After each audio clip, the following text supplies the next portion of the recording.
All right. Okay. Let's start. Reflection 1. What is the date today? That's the 4th of January, I want to say. Yes, January 4th. 10:34 p.m. And today's our second day of immersion. We have basically okay. So what we did yesterday, I think we've made some pretty good progress thus far. Yeah.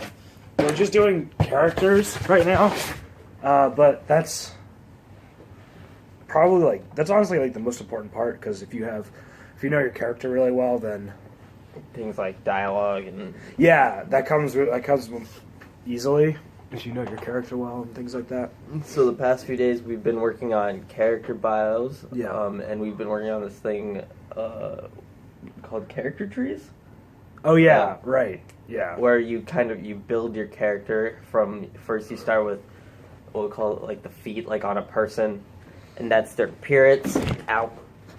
And then you go up, and then you have what they want, and then you go on. Which is their groin. Their groin. Yeah. And then you have their heart. Yeah. Which is what they need, right? What they need. Yes. And then you go up to their throat, and their throat is how they present themselves, their appearance and how they talk. Yeah. So how they those things below. Well, no, not their appearance. It's how they. It's how they present themselves to the world. But their appearance is your feet. Because your feet is sort of artificial, superficial sort of things. Yeah. So where you're from, and the throat is how they act. Yeah. Yeah. And then you have left cheek and right cheek, which is one is so left cheek is their intelligence and logic and how they see the world, and then right cheek is their ethics and their artistic capabilities. And so we built our two main characters like that in the past few days. And it was kind of hard, but it was also really fun though, yeah, isn't it? To see the characters come together. So. And then as we got to a point where it was we had these two characters, and then we were just thinking, and something I just popping into our head. I think at some point it just popped into our head. We're this is how this character interacts, and we're thinking of similar scenarios. Yeah. And these are how these characters. Oh yeah, I was saying okay, based on what you're what we're saying about this character, this is how I think we could introduce his character, and you were thinking of the exact same thing. Yeah. And then, so we did that today, and we found this cool software for script writing and stuff, which is super helpful, and it's an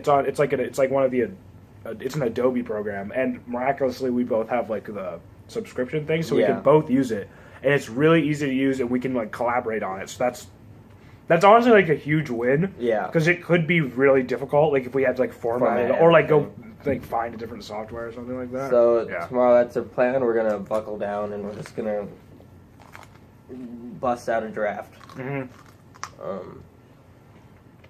then maybe it'll snow. Maybe it'll snow. Yeah. We might go sledding. Yes. For inspiration. Okay. We watched The Witch. Wait, how much time? Okay, we're good. Yeah. We watched a film called The Witch, and made in 2015. I don't know. What did you think? We both really liked it. It was really dark. Yeah, it was. Good. It wasn't.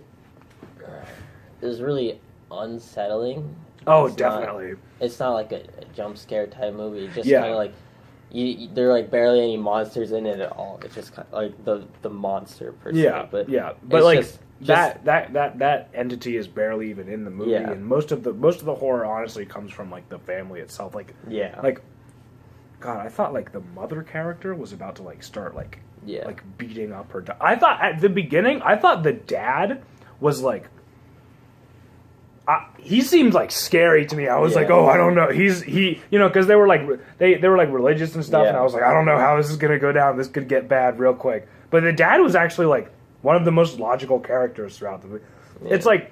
It's colonial Americans who lived in Britain and then moved to America, and then there's a witch in the woods, and one of their children gets stolen, and there's all this infighting, and There's a little.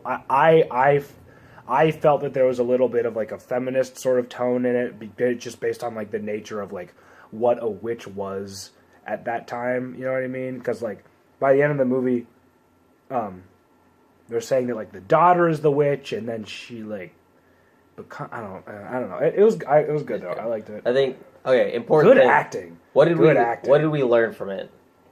My hands are all orange. I think what we learned from it was there was a lot of the director likes to hang on shots, so kind of like something. If you like hang on a shot, you can create kind of like an uncomfortable tone. So just kind of like how long you hold it, you can just like create a feeling of that's editing. So like kind of like an editing thing is definitely because I like God. I would have been really disappointed in that movie if they started doing like jump scares because there were so many opportunities for it. And I don't know if you saw me on the couch over there, but like there are points where I was just like I was literally like. Now the technical difficulties on my phone. Oh look, there it is. There's that weird shutter thing. All right. What is it doing? There we go. Okay. I don't know. I forget where we left off. Oh yeah, good movie. Dark comedies. Dude, yeah, The Witch was good. We're gonna watch some dark comedies now because that's what we want. That's what ours. That's kind of our plan for our short film. Yeah. So we're gonna watch 4 Lions tonight, and we're planning on some other things like Train Spotting. Edgar Wright. We want to put some Edgar Wright movies in, especially for Edgar Wright's like editing. You need to read Scott Pilgrim, which is sitting over there on the bookshelf.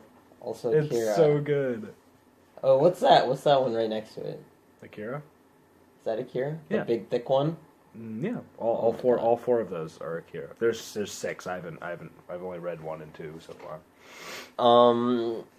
And we're gonna get an idea of how kind of these directors that do dark comedies do like the writing, how their characters interact and talk, especially, and like how they do like some of these dark subjects and still make them. Well, we saw on that episode of Every Frame a Painting about how like Edgar Wright certainly has a really awesome way of like visual storytelling, specifically for comedy. Yeah, we should probably watch that again. Yeah. So we have things that we're using. We're using something called Rocket Jump Film School. Mm-hmm. And there's this YouTube channel called Every Frame of Painting. They're kind of like... They're Rocket Jump... Yeah, they're just like online resources for filmmakers. Rocket Jump Film School is more for filmmakers. And then Every Frame of Painting is just like this guy who's like... He does video essays. Yeah, he does video essays about film, which are incredible. Which are cool, yeah. Yeah, he's really cool. They're fun. Yeah. They're intriguing. Well... My phone is screwing up, so I think we're going to end it here. Maybe we'll do it on your phone. Next time, yeah. Okay. Bye-bye.